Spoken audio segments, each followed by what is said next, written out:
Bueno, antes de abordar las tres temáticas del día de hoy, voy a pasar dos avisos. Uno es que las preguntas las vamos a dejar para el final. Si ustedes quieren ir escribiendo alguna pregunta por el chat, lo pueden ir haciendo y las vamos a levantar y las vamos a contestar todas al final. Y después, ahora que vamos a tener el gusto de escuchar a Elin McCallum de Bantani Education, les quiero avisar a todos que abajo hay un mundito que dice interpretación, porque vamos a tener la traducción simultánea de lo que Elin nos va a contar. Así que le dejo la palabra a Elin. Welcome, Elin.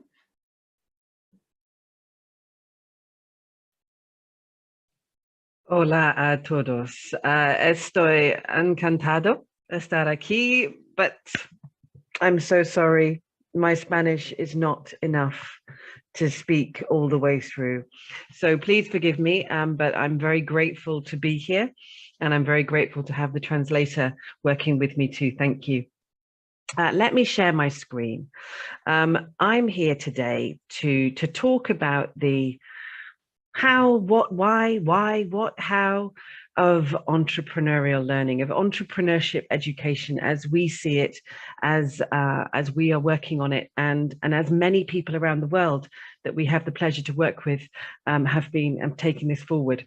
So I'm delighted to be sharing this with you, this really important network that has some great ambitions, and I look forward to really seeing these come to fruition over the coming months and years. Now, I realize that I will share with you perhaps one perspective. And what I'd like to emphasize is this is something that really is shaped to the context of where you are, is shaped to how this can be integrated into your context, your institution, your learning, your subject.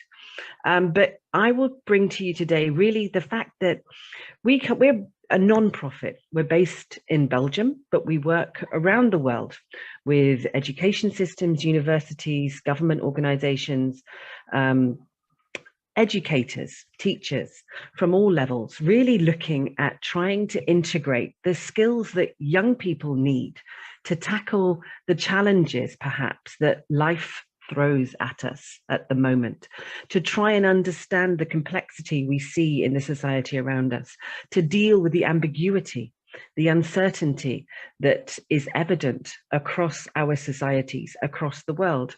And we need to prepare our young people for a life in which there is more uncertainty perhaps than I had when I was growing up, that they need to look for opportunities for themselves to create their own social and economic success.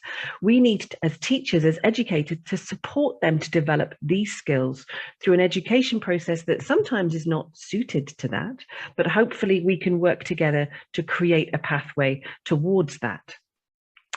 Within Europe, particularly, we've looked at trying to develop a key competence approach to try and identify the life skills that young people need today to be able to tackle these challenges, to be able to grab hold of the opportunities, to come up with the ideas that will take them towards their futures. And one model that has been created in Europe to really try and support young people and to try and help guide education systems, lifelong learning systems, universities towards understanding that a little bit better is the EntreComp framework. Entrepreneurial learning is often understood to be something that is about starting a business. But as colleagues have already said, this is about more than that. This is about being entrepreneurial for your own life, in your own community, in your society, to create value around you. And that value comes in different forms. You can have ideas. You can create entrepreneurial action that delivers value for others, that can be cultural, can be social, can be economic also. And we feel that this model of competence really offers then a way in for educators to see what is it that needs to be in a learning experience for our students. What is it what are the skills, the competencies that we need to develop with our learners in order to really support them on their life path? Because these, and this is where I was going to add a slide that was very much sort of, what are these skills? Are they entrepreneurial skills? Are they employability skills? Are they career skills? Or are they life skills? Some of these people see as soft skills. Some of these people might put in the business skills category, but they really are a mix that was developed from hundreds of experts around the world to come up with a way in which educators can see what are the skills and competencies that we need to develop through our education system, through our lifelong learning, in order to support young people, our learners, to go forward. Because we recognize that this mix brings in cognitive, psychological, behavioral traits and competencies. It's about building resilience, adaptability, contributing to sustainability through that innovation in order to foster entrepreneurial organizations, enterprises, communities, citizens. And really that is about community resilience going forward. And this is what our education system can support. Now, I'd like to ask you, when we look into these competencies, there are 15 that have been identified through EntreComp, and this is one model of entrepreneurial learning. But let me ask you, and if you can maybe add your answer in the chat. I've put these into English and Spanish so that I can understand. Which competence do you use most in your work this week, for example? What competence out of this have you used in your work or in your life or in your community activity this week? Please add it into the chat.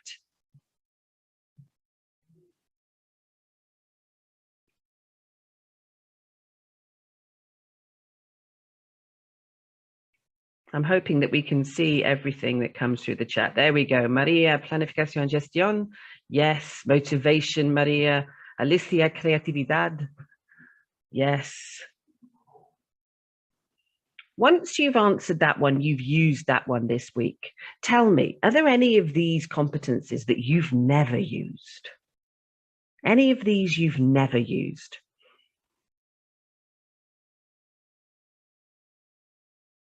Lots of motivation, working with others coming through, valuing ideas, yes. Mobilizando a otros, mobilizing other people to come with you on a journey is an important one. Yes. So someone put, perhaps we change now. If you can put into the chat, which ones have you never used? And just put none. If you've always, I would say from my perspective, I've used all of these in different ways, in different contexts. My favorite one, learning through experience.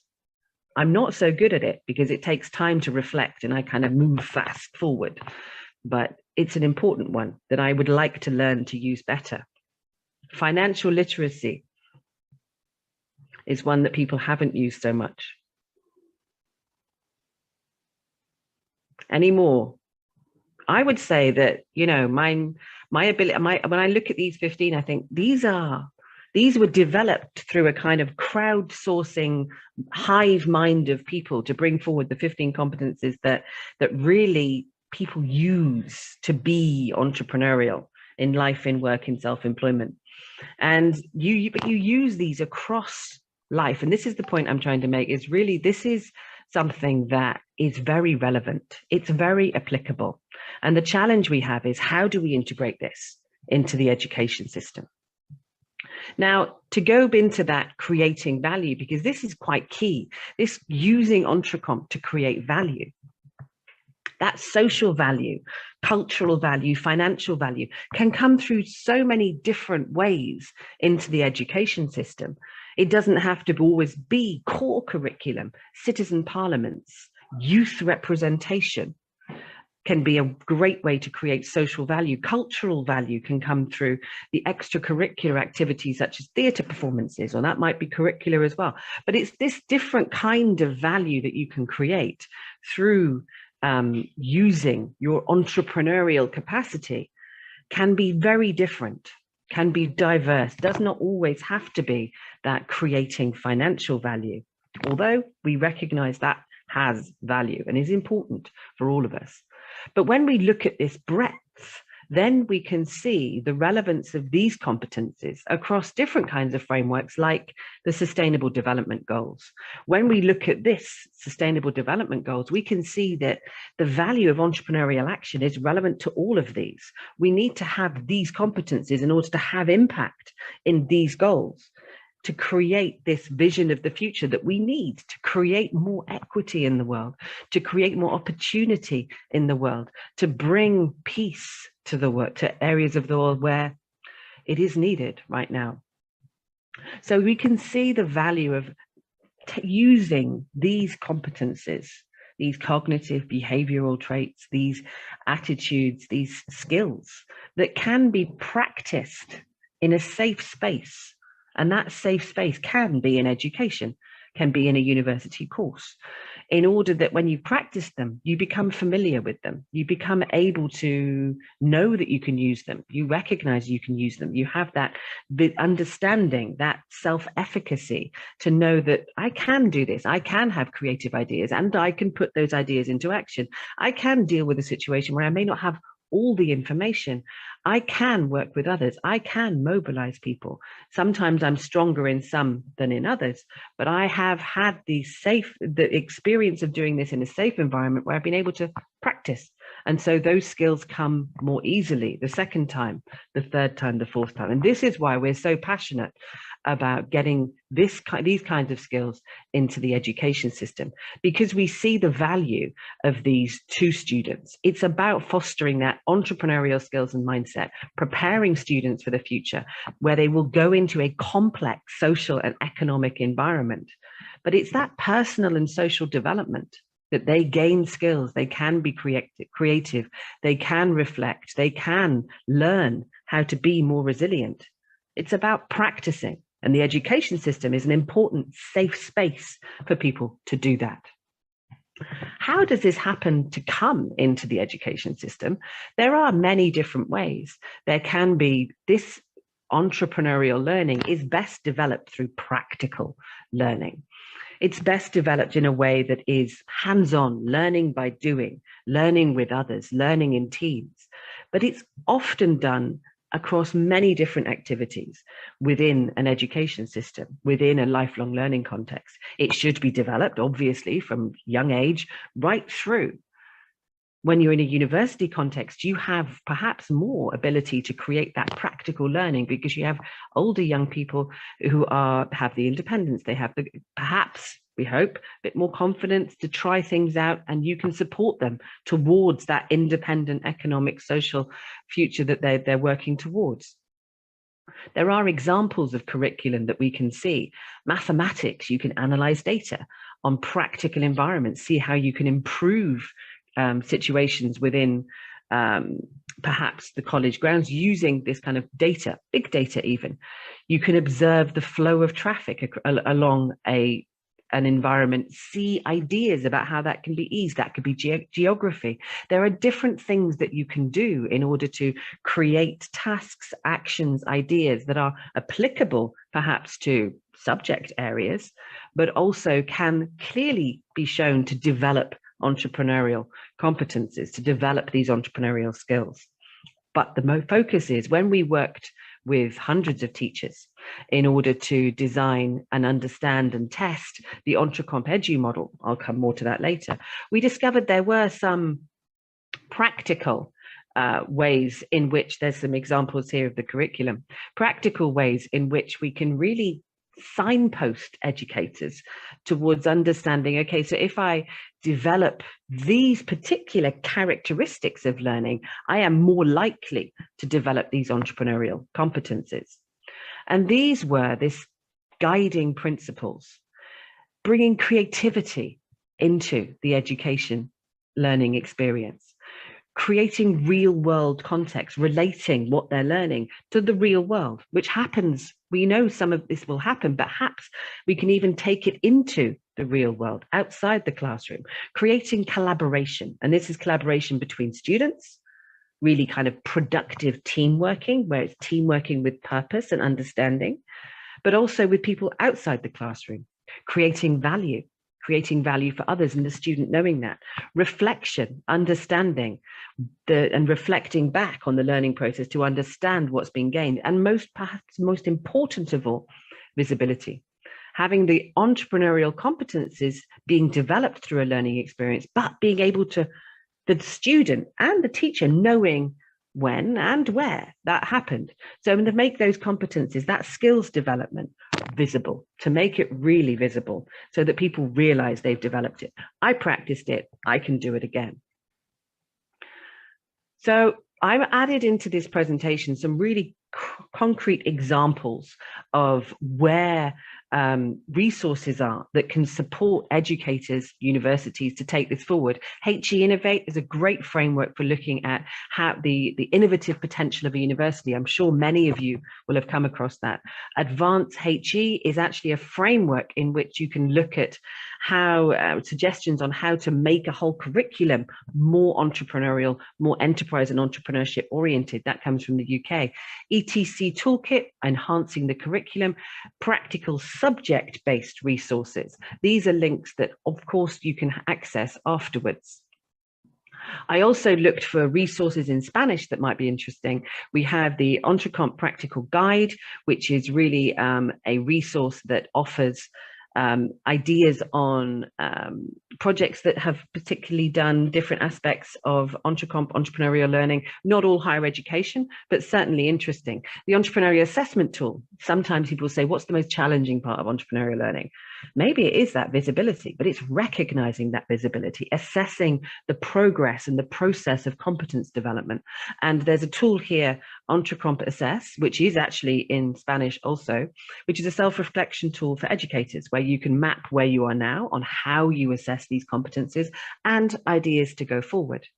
And then there's the Entrecomp Edu teacher cards, which is very much about the how, what, when, where, why of these competencies in for teachers and educators. And I'd like to highlight that we actually have a teacher training course open at the moment called Entrecomp Edu, which is a 30-hour study course that is actually also being run in Spanish, if you are interested, and is open to, it's free access and free sign up. So we have around 200 teachers going through that at the moment, and it's still available for registration and open until May the 13th. So that's something that you can definitely access. And then the other area that I wanted to flag up and share with you is an opportunity to, again, like the MetaRed network, which is a fantastic way of bringing people together. We've created the Entrecomp community. We recognize that there is no one place that we can find resources, meet people, network with others on this specific area of entrepreneurial learning, underpinned by Entrecomp. And so the Entrecomp community was created to support that by a whole range of different partners. You can access and register at entrecomp.com. We're about to start up monthly activities from April 2022. And there's lots of information there about national communities. We hope to start one in Brazil. With colleagues from Sebrae. There will be communities of practice led on themes such as digital, circular economy, green economy, women and girls. So there's lots of different aspects there. There'll be monthly events. There'll also be an opportunity to be recognized as a champion. And this website, this platform, it's a learning platform, will be in Spanish, hopefully, also from the end of April. So here's really what we can do. It is all about networking, sharing, learning, and being recognized for the work you do. So that's what we're hoping to create through the Entrecomp community. And this is supported by EU funding and also by an organization that's providing the learning platform for free. That's Thinky. So I would please, it's open access. It's really for people who are interested in this work. There's a digital library there. There's lots of support across different topics that you can access. And there's communities that you can join across different things. And there's also micro-learning, as well as longer courses will be coming online probably from May for different kinds of audiences. But this will complement the Entrecomp Edu course that is running at the moment. And this is then the recognition that we hope to create. And now I hope that that has been a short and perhaps swift but hopefully insightful way through the how, what, and why of EntreComp and entrepreneurial learning, really to understand then when we say, what is this? This is a set of competencies that are developed through practical learning that offers the students a way to translate, come up with creative ideas and put those into action to really create value for others. That might be business value, that might be social community value. It can be joy for others. It can be really engaging people into a common mission that really can then support areas like the Sustainable Development Goals, bringing it back to the value that we can offer to the world through these competencies, these skills, which young people can learn, can practice, can become more confident in if they're given a safe space to develop them within their education system, within their university course. And I hope that that was an interesting way to introduce and share the perspectives from our side, representing many partners working on this theme, and hopefully we can engage further. There's lots of people working on this from lots of different sectors, and I'd be delighted to be in touch with anyone directly if you wanted to have more information, and of course open to questions. And hopefully on time.